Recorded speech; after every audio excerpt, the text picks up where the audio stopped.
Quick fire round. I love this. So you get one luxury in life. What is it? Just the one. We'll start with Esther McVeigh. Yes, my own chef to prepare my food every day. Yeah. That, I mean, you can't argue with that.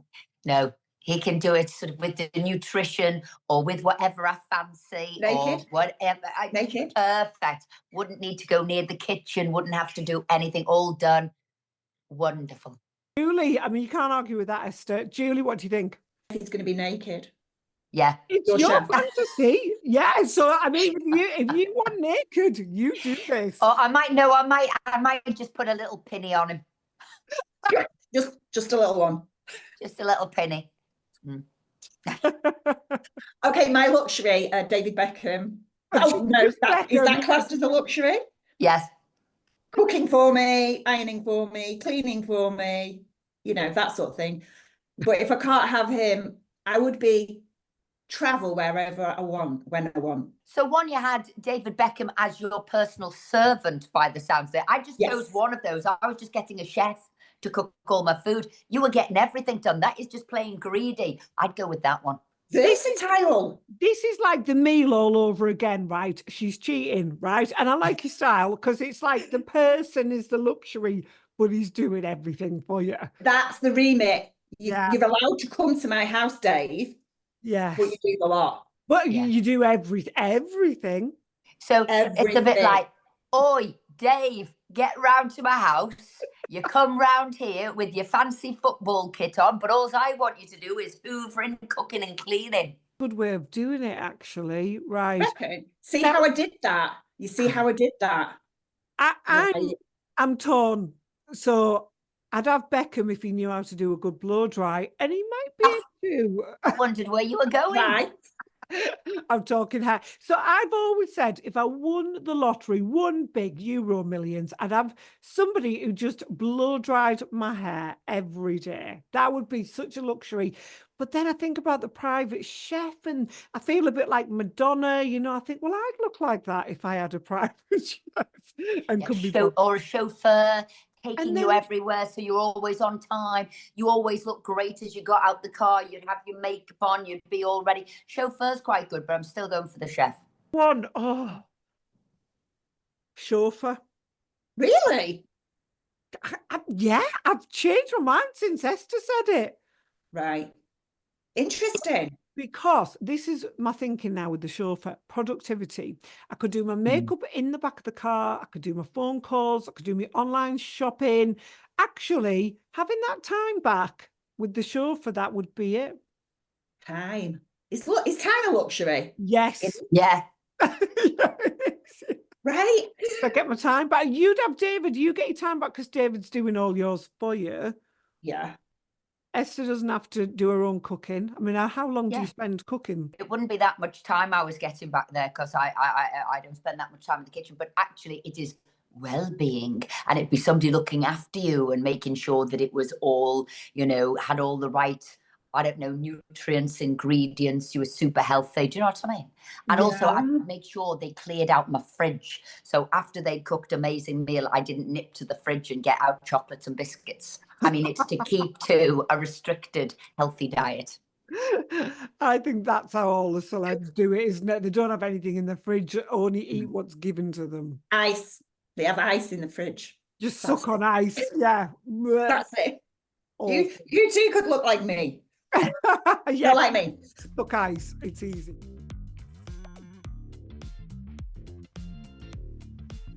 Middle-aged love language. So how do you know that you are being taken care of by your other half? What's your love language? Now, Julie, on this one. Okay, love language. Like, realistically for me, it's probably nice words. Appreciation. Oh, you've cleaned up today. That's really, makes it feel worthwhile. Yeah. Realistically, it's probably, you can have the TV control for now whilst I pop. Do you see what I mean? Realistically, that doesn't happen. So you can have it flipped and it'd be like, you can have the TV control, love. Oh my God. small things. Middle age makes you look at things very differently, right? It does. It certainly does. Esther? I'll take the bins out. That's about the best I get. But I can see how that would make you feel. He can't do DIY. He can't cook. He's not, he might make a cup of tea. He's not very good on all this thing, but he's highly organized. So his idea of love language every Sunday evening is, can we have a diary summit and coordinate our diary so we can see each other during the week? Well, that's really thoughtful, isn't it? Yeah, but he's dead organized like that. It's a bit of a passion killer, isn't it? Can we organize our diary? But this is his highlight. I've just thought of something. Can we just sort our pills out for the week? We do have to do that. Our medication. Your medication. Oh, so not like your raving pills, just like your survival pills, yeah. Correct. How romantic. Oh, that feels middle-aged, yeah. Doesn't it? Yeah. Or Phil will say, how about this one? Because he's had a quadruple heart bypass. Will you rub some cream on my scar? Oh. Well, it might be leading to other things, that. I know, I was going to say that could be kinky, that. Yeah. Okay. Cream on my scar. No, it actually helps so that it doesn't go all tight. Yeah, no. It's a very big, deep cut. Yeah.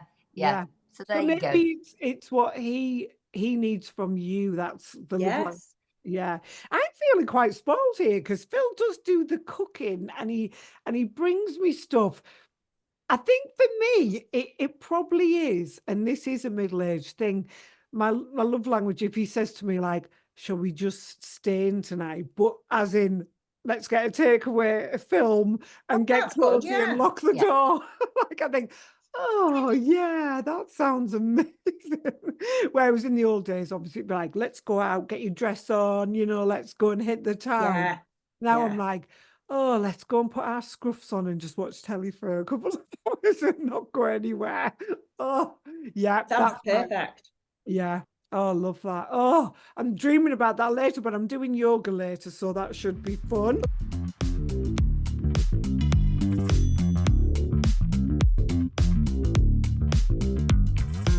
I'll move on to true crime. Oh, I love a bit of true crime. Why are women in particular obsessed with true crime? Any thoughts on this? Julie, you seemed enthusiastic there. I do, because I love it. I am one of those people. Now, why do I like it? I'm intrigued, I suppose. It's a safe way of seeing or listening or whatever, learning about horrific things that certain people are capable of. It's a safe way of doing it, isn't it? You sat in front of your telly and stuff like that. I am quite intrigued, and it's a bit macabre, isn't it? It's a bit like, but I love a good true crime. Has anybody watched Monster about Ed? Oh, yeah. I haven't yet, but it's on my list for Halloween period around October, November. I like to watch spooky stuff. Do it. 8 episodes. I got into number 1 and I was like, oh my God, this is depraved. This is terrible. I must watch episode 2. Wow, this has just got worse. I must watch well, it just gets worse and worse, but you're hooked. Oh, it's understand it. What is it? Is it just the female thing or what? I don't know. But I'm now you see, I got to episode 2 and I've watched episode 2. I don't think I got onto 3, and I thought, oh, I'm finding this deeply disturbing. Me too. And I thought, there's so much going on in the world that's so miserable. I thought, I don't know if I can watch it. But there is something, because we're all connected, we're all humans, and it's one human doing this to somebody else. So you do watch it with a morbid sort of curiosity, thinking a couple of things. God, I never want to bump into you. Correct. Yes. How did you end up in that position? Oh my goodness, I could. So there's that element of fear that you one day could have been there. Or how was somebody who seemed so normal so not normal? Yeah. And then it is just how, I guess, brutal people, can be to one another. So I think it's that sort of, we've all got a connection. We're all human, and we could do that. Now, I've never thought, I could have done that. I know I couldn't harm anybody. I know I couldn't do that. No. which Yeah, I sometimes makes couldn't. me, which makes me sometimes think I can watch it because I know I'm not going to do that. But sometimes I worry which freak is watching it that could be Yeah. giving them ideas to do it. So again, I have a love-hate with those sort of programs, thinking, well, I'm safe with it, but there's other freakos out there that could get them all excited, turned on to do it. It's very true. And it could be your neighbour, couldn't it? Because they all look quite normal. Well, I always remember Dennis Nielsen. Oh, yeah. His neighbour was like, he was such a nice man, and he'd worked in the civil service for many years, and he was a supervisor and had a responsible job. I think was in the job centre, and everyone just thought he was a really nice guy. There he is, meanwhile, chopping up bodies, and God knows what else he did. I remember something else, Dennis Nielsen. It's always stayed with me, this, and I read the book many years ago. And he said, I can't understand why in the police interviews, why is everybody more horrified at the fact that I would lay with the dead bodies more than me killing them? Do you know what I mean? So like he thought it was quite normal to sit and have company with these dead bodies. And he was like, but they're, you know, why is that worse than me killing them? He couldn't understand why that was so. Well, then they probably realized they were in the presence of a psychopath. You know, they're used to somebody killing somebody because the police, they deal with it. But it was what he did afterwards. And it was a multiple, and also why he killed the person. Because you could say, oh, was it a crime of passion? Was it a crime of whatever? Once you then think, oh my God, his crime was triggered by power, dominance, wanting them dead, to be in control. All of a sudden, that then is more revealing about his psychological dysfunction. Interestingly, isn't there something about you know, police officers that have to or you know, FBI, whoever, interview these murderers and serial killers, actually have often said he's a really nice guy because they spend a lot of time with them. Obviously they've got weirdo traits, but they can come across as regular people, hence why your story about Donald's neighbour saying this is a really nice guy. They can turn it on and turn it off, can't they? They can. Well, a really nice guy. I think there's a couple of things. I think if they weren't really nice, you'd be mighty suspicious of them. Correct. So you wouldn't be going home with them in the first place, or you wouldn't have anything to do with them. But equally, I think, you know, probably there's a bit of their brain which is fundamentally, I don't know, you can call it the electrics are wrong. It's, you know, wrongly wired. But the rest of them is wired, you know, fine. That's why they go about their day-to-day life and nobody knows. And then it breaks into that bit when they are triggered, whatever it is that triggers them, an issue, an act, the mother, I don't know, suppression, whatever it is. And once that's triggered, it's horrific. My good friend Kerry Danes, the forensic psychologist who's worked with lots of these people, she always says, I don't like it when people call them monsters. It's interesting that that's called monster. Because she said, they walk amongst us. They don't look like monsters. They don't sound like monsters. They are coexisting with us. And what we need to know is anybody can be like that. Woo! Which is a bit cynical. But she said, like, they're not obviously monsters, because otherwise... to be fair, that's so true, because this guy you wouldn't think was a monster and capable of doing his heinous crimes. I mean, he got down and dirty, and really, you need to watch it. But you didn't look at him and think, you know, he's definitely he's gonna chop me up or dig my body up and do all sorts. Isn't it Charlie Hunnam, though, who plays him, who's a bit of a dish? I mean, I haven't seen it, but it helps. He's gorgeous, isn't he? I don't know if he's gorgeous in that. I'm actually fancying not in this, because he plays a strange. You can tell he's got sort of. There's a naked bit, Esther. You've got to watch the rest of it. There's a bit where he gets naked. In real life, he is a bit of a fitty, isn't he? Yeah, I remember him from Sons of Anarchy and a couple of other things, and he's rather gorgeous. He I'm is. thinking, how does he play such a monster? But yeah, but although now that brings me to the next point. Yeah. I don't know whether it's hindsight, but you can't tell with murderers and stuff. But you know, when it comes to those like who are, What are you gonna let's say? say, a bit strange character, maybe Yeah. sort of bit pervy and a bit horrible, Creepy. Yeah. bit creepy. Women do have a sense, don't they? I think of like your spidey sense, you know, where you think, oh, I could. Let's seize his hard drive. We say that quite a lot, like when someone's just acting a bit weird and you're like, I think we should check their hard drive. And then sometimes it turns out those people actually, it's like hiding in plain sight, isn't it? Sometimes. It's one of those, isn't it? I always thought he was a bit weird. Yeah, people say Why did you? What made you think he was a bit was weird? it?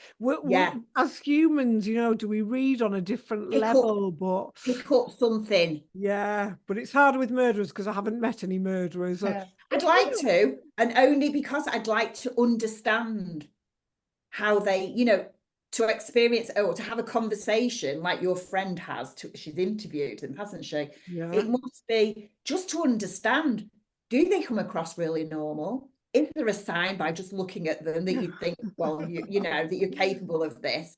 To understand, it's all about psychology, isn't it? And Yes, stuff but I suppose that always makes me think of the famous Ted Bundy case, because he was good looking. He was. He then had a girlfriend. He also had somebody else when he was imprisoning for the for the charges. Women wanting him to be the boy. So there is something there that is disarming when somebody is good looking, so charming, So and he came from a good family. He seemed to have so there was the package as a whole was good, and therefore people didn't want to believe it. But interestingly, she did then think there are things that were wrong with him. So, like you said, that gut instinct. That's when it was explained. And then how he did obviously want sex when he was missing, when he did disappear, what he did. So she did actually. She was the person who went to the police and you know, said, was it in Bundy? Yeah, was it was a girlfriend. Said, I think it is him. So there is, but she was besotted with him. So we, you know, there was obviously an element that he groomed her, and she remained her friend. He also went for somebody who was probably a bit more vulnerable. She was a single mum.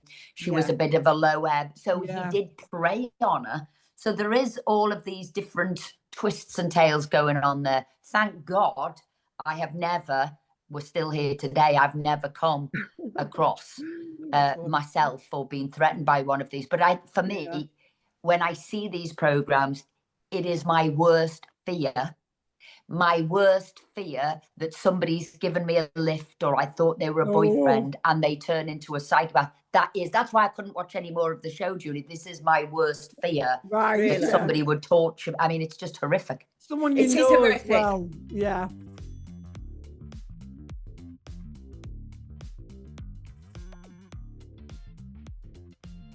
And me and Penny are laughing because I think we had a conversation about this, is these women that write to these like murderers in prison, get married to them, you know. Married. Like, what? Oh. Seriously, you know what he's capable of. He's done these terrible crimes. Yeah. And they're like, it's like a little fan club. Now, there's more to be said about the women that are writing the letters, I feel. Yes. Well, is their vanity? Do they think they are the person who's going to transform them or save them? Are they the savior? Let me tell you, you ain't. It's not happening. There's a program on in the States, and I got a bit hooked on it, and it was something like Love and Locked Up. And it was about absolutely that. And it's actually like a reality series thing. I got hooked on it, honestly. So women were writing, and men were writing to women prisoners that had been, you know, and sending the money and everything and all this. And then they'd get released. And then, and then want to get married and stuff. And you're like, seriously, you don't even know this person, you know? No, I didn't watch this series. So, once they were out of prison, because you could see that it was the sort of forbidden fruit and you're Yes. writing to somebody, it's never going to become a reality. So you can all say what you want to say. But you're saying once they got out of prison and they were confronted with, they wanted to get married. Yeah. So obviously the person coming out of prison didn't always want to then, because they have used this person to either send them money, keep their spirits up, whatever. There's usually comes down to money, and they were buying drugs with it in prison, believe it or not. Wow. But it was like quite unbelievable. The women or the men that were writing to the prisoners were like the vulnerable ones, and they were like, believed everything. We're going to get married, and we're going to live happily ever after. The prisoners knew exactly what they were doing. Do you know what I mean? And some of them did get Exploiting married. them. Yeah. Yeah. What did my grandma say? There's one born every day, or there's nowt as queer as folk. Yeah, definitely. And Kerry, you said that Takes couple all times. kinds. Everybody thinks, Hannibal Lecter, Ted Bundy, these really charming psychopaths, and she said most of them are just very odd. They're not very intelligent, a lot of them. Their pictures like highly intelligent, psychopaths are really charming, but she said a lot of them just aren't. They're very boring. They're very narcissistic, so they're very deluded about. I'll only throw at the end of one of our most famous ones in the UK, the Yorkshire Ripper, though. He obviously was bright. He sort of got away from, he was interviewed several times and managed to get away from the police. So he was bright. So some of them are, or are they cunning? So it might be cunning. It might be about survival, and it's about sort of them horrific. Like I say, my worst nightmare. I think the police at Yorkshire, but didn't they had him in? Didn't they? They actually had him in. Yeah, they did. Yeah, a couple of times. Believed whatever he said. No, he was a sociopath, wasn't he? Because usually you'd sweat, or you'd get anxious, you'd get nervous. There'd be telltale signs that you are the person, and they've got you in the sort of in the whatever prison suite. He had none of that, which showed that he's more of a sociopath. That he could stay calm, cool, collected. What is it you want? No, wasn't me. Where most of us wouldn't, which is worse. About Harold Shipman? He was a doctor, carried on treating people. Oh God, can you imagine him being your doctor? Oh God, yeah. If you can get one. There he is, knocking people off. You can get one. We take him these days. If you you'd be able to push your doctor. Just be on your guard with him. Again, he must have been very clever, cool, calm, collected. Yeah, to carry on as normal. Very much so. Well, and he probably believed he was doing God's job, so he had a God complex. I mean, there's so many weird things that are going on. I'm not doing a excusing or justifying what he did, but he obviously had some sort of reasons. Oh yeah, he's very, very arrogant. So I think we can all safely conclude that none of us will be writing to any murderers in prison, not today, striking up any inappropriate relationships. Our husbands can sleep safe. Yeah.